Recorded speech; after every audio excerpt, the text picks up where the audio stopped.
Aujourd'hui, je voudrais vous parler d'un sujet hautement intéressant, vraiment primordial dans la sclérose en plaques. Je veux parler des troubles urinaires. On n'en parle jamais. Je me demande pourquoi. C'est vrai quoi. Savez-vous combien de fois on fait pipi dans la journée? Et pour une personne qui a la sclérose en plaques, la nuit. Dans le pire des cas, moi c'était 3 fois dans la nuit. Tu peux plus dormir. Donc, trouble urinaire, c'est hyper important. Dans le pire des cas, tu te retiens pas. Dans ce cas-là, si au milieu, tu risques de te faire pipi dessus.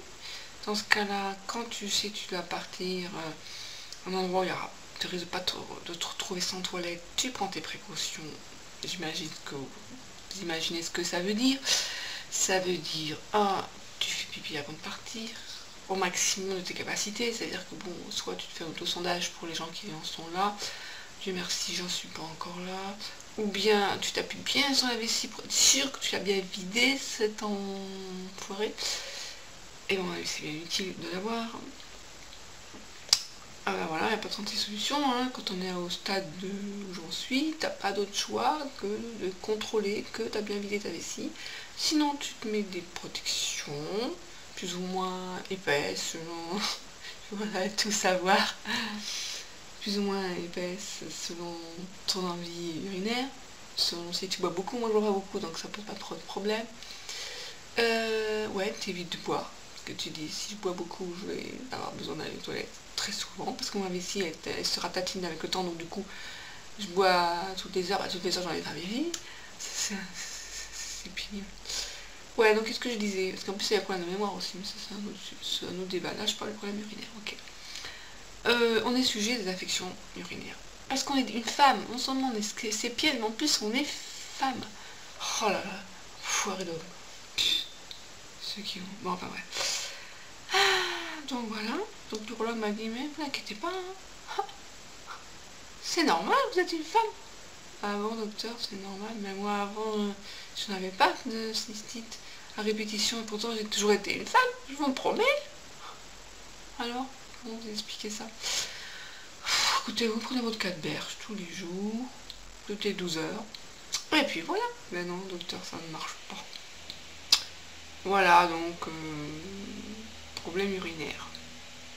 J'ai de la chance, je n'ai plus d'impériosité. Impériosité, ça veut dire quoi? Ça veut dire que tu as envie de faire pipi. Dès que tu as envie de faire pipi, c'est trop tard.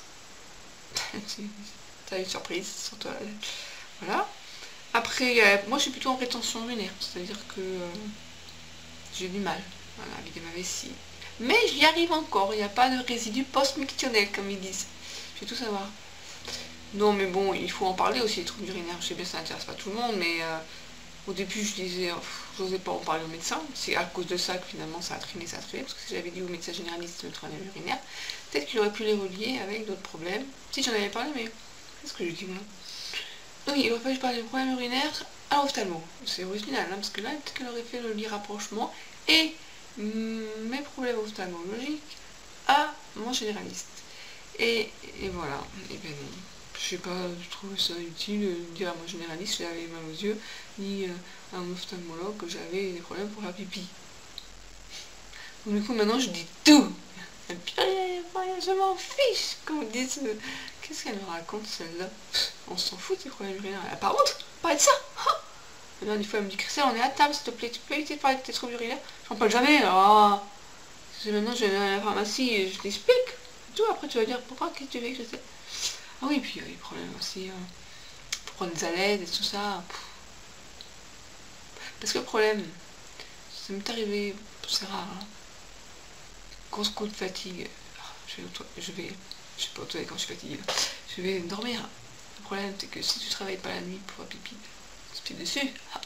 Et alors ton lit est tout mouillé après, tu te dis, j'ai quel âge, maman? En plus, quand j'ai vu chez ma mère, je lui dis, maman, j'ai fait pipi dans mon lit. Ok, c'est à quel âge? 42 ans. Ah bah, on dirait pas, hein. Maman, je suis désolée, c'est pas de ma faute, j'ai la sclérose en plaques. Bon. Il vaut mieux encore rigoler. Donc maintenant, j'en parle. Voilà, j'ai décidé que, après tout, si on parle pas, qui c'est qui va en parler? Qui ça osait prendre sa caméra vidéo pour dire j'ai des problèmes urinaires. Qu'est-ce qu'on s'en fiche? Et voilà, donc à cause de ces problèmes urinaires, j'ai oublié de prendre tout ça. Donc la canneberge, les antibiotiques quand j'ai une infection urinaire, maintenant j'essaie l'homéopathie, le médicament de l'urologue. Peut-être qu'un jour il faudra que je m'auto-sonde, enfin c'est l'horreur, cette sclérose en plaques. Je la déteste. À midi, je dois prendre la canneberge. Bon, je vais pas de la marque. Gène urinaire, prévention des récidives contre l'infection urinaire. Mais ça ne marche plus. C'est-à-dire que même en prenant la canneberge, donc je prends à midi et à minuit. Bon, je pourrais prendre à 8h à 8h du soir, mais je me réveille à 8h et je me couche en général vers 1h du matin. Donc à minuit ça ne me dérange pas. Je mange à midi, vers midi et vers 8h. Donc voilà, donc ça, midi et minuit. Ensuite, depuis hier, j'ai du Silodix, silodosine, on va dire, la molécule. Alors, apparemment, c'est l'urologue qui me prescrit hors AMM, sans marquer hors AMM. Peut-être pour que je sois remboursée, je trouve ça bizarre que la Sécu ne pratique pas, parce que c'est quand même pour les troubles de la prostate. A priori, pour une femme, c'est pas trop indiqué.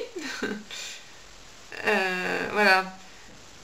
Ça va apporter un groupe de médicaments appelés inhibiteurs des récepteurs adrénergiques alpha.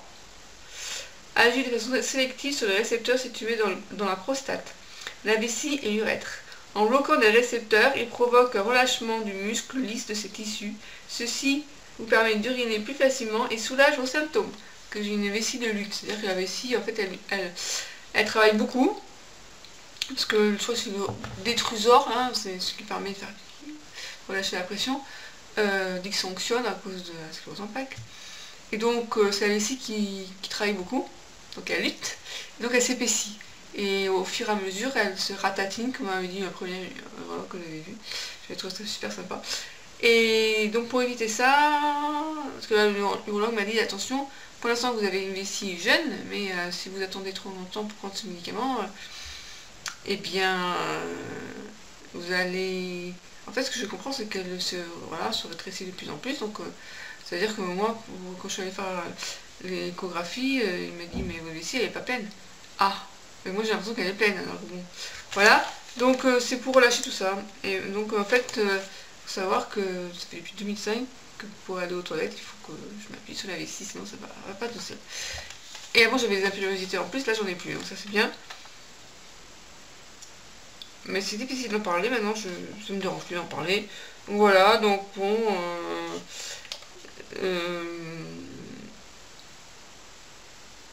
voilà. Conduite de véhicule. Il est déconseillé de conduire ou d'utiliser des machines si vous sentez que vous risquez de vous évanouir ou de vous endormir, si vous êtes pris de vertige ou si votre vision est trouble. Vous êtes gentil, ça c'est super, ça donne vachement envie de le prendre. J'ai mis beaucoup de temps à le prendre, puis maintenant bon... Alors, ce qui est bizarre, c'est que j'ai rien eu de tout ce que je pensais, parce que chez mon père il prend la même chose, la même molécule. Lui, c'est un lance-sucre. Et en fait, quand je lis, donc effet indésirable très fréquent, trouble de l'éjaculation. Bon, on ne va pas les dire en 77 ans, c'est plus trop son problème. Effet indésirable fréquent, vertige, nez qui coule ou nez bouché, diarrhée. Et voilà, c'est le nez bouché que j'ai eu cette nuit, moi. Effet indésirable peu fréquent, diminution du désir sexuel, vu que je suis toute seule, c'est pas grave. Nausée, bouche sèche, difficulté à obtenir ou maintenir une érection. Fréquence indéterminée, pupille flasque, évanouissement. Voilà, faut jamais lire ces trucs-là. Voilà ce que je prends dorénavant le soir au moment de dîner. Voilà, et maintenant il va falloir que je prenne en plus pour lutter contre l'infection urinaire que j'ai. Ça, c'est du Formica-Ruffin. Et solution buvable en ampoule. Sérum anticolibacillaire. Et alors dedans, il y a de l'alcool à 15 degrés. Donc je me saoulais 3 fois par jour pour en prendre. Il faut le mélanger avec un peu d'eau, laisser sous la langue et l'avaler. Ça, je vais commencer demain. C'est pour éviter c'est pour tuer mes bactéries Escherichia coli sans prendre d'antibiotiques. On va voir ce que ça donne. Conseillé par la pharmacie. Voilà. Quand elle m'a proposé 2 autres compléments alimentaires en plus de ça, je lui ai dit attendez, il fallait prendre 2 comprimés 2 fois par jour pour chacune. J'ai dit attendez, je prends déjà suffisamment de trucs, encore c'est pas beaucoup, mais j'ai pas envie d'en prendre 8 de plus. Donc voilà. Et puis bien sûr, j'ai ma petite injection de maison. Elle a disparu. Je l'ai sortie. Ah, elle est là. Alors maintenant je le fais plus le matin, parce qu'avant je faisais à 9h, 9h30. Maintenant je le fais à 8h du soir. J'ai trouvé que c'était mieux, parce que comme ça le matin, je peux filer, je peux faire ce que je me sens. J'ai plus l'impression de faire des piqûres avec le soir où voilà, j'ai le temps de la sortie, voilà, je vais pas précipiter, parce qu'en général le soir, à 8h je suis chez moi. C'est rare que je sorte, c'est même quasiment jamais. Voilà, donc c'était plus pratique finalement. Bon, ben voilà, c'est ce que je voulais dire. J'espère que ça vous a intéressé. C'est pour vous partager ma vie de ces pieds. C'est vachement intéressant, je sais, mais bon. Voilà ce que c'est que la maladie, vivre avec la maladie. Donc ça c'est juste la partie urinaire. Mais bon, il y en a qui sont en fauteuil roulant, qui sont obligés de faire l'autosondage depuis tout de suite, je veux dire, quand ils sont en mode progressif, tu n'as pas le temps de dire oh, que déjà tu es en fauteuil roulant, alors je vais pas râler quoi. Je pense à ces gens-là, je comprends tout à fait ce qu'ils vivent. Alors je parle de ces problèmes urinaires parce que tout le monde n'ose peut-être pas en parler, mais je compatis. Je compatis, et vous, qui n'avez pas à vous presser la vessie pour votre pipi, vous êtes sans chanceux. Donc soyez conscients, j'aimerais bien parler, vous êtes en bonne santé, c'est une chance mais inespérée. Enfin c'est une chance, c'est une chance, c'est une chance. Protégez votre santé.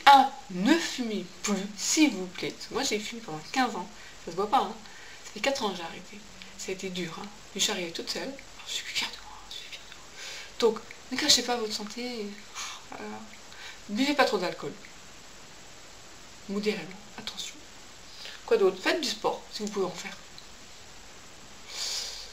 Protégez votre capital santé. Et moi qui suis malade, s'il vous plaît, je vous dis que c'est super important. Si vous pouvez ça.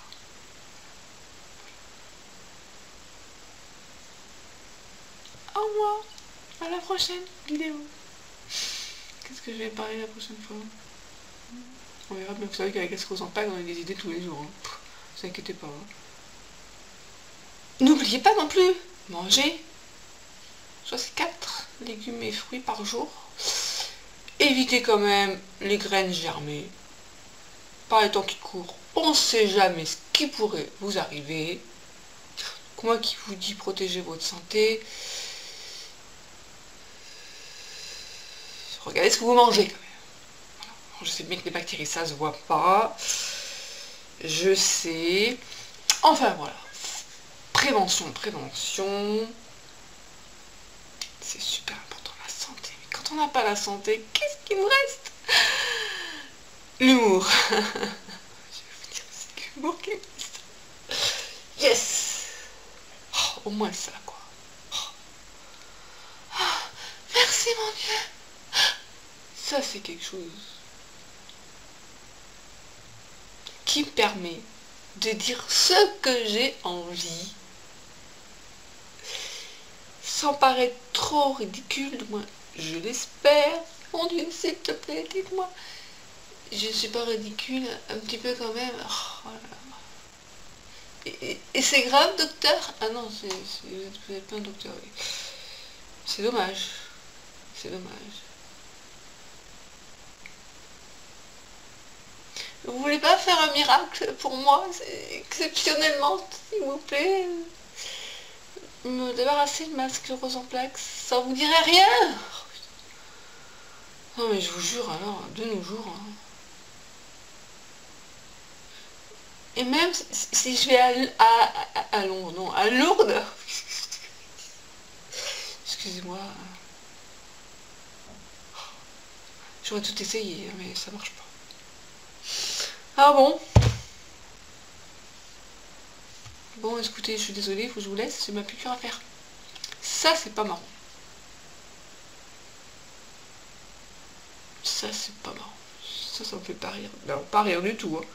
Sauf quand j'ai le injecteur que j'essaye, ça envoie à 2 mètres de long, de haut, que ça me reste 10 minutes dans la peau, sous la peau, avant que je puisse l'enlever. Si j'enlève avant, ça part partout.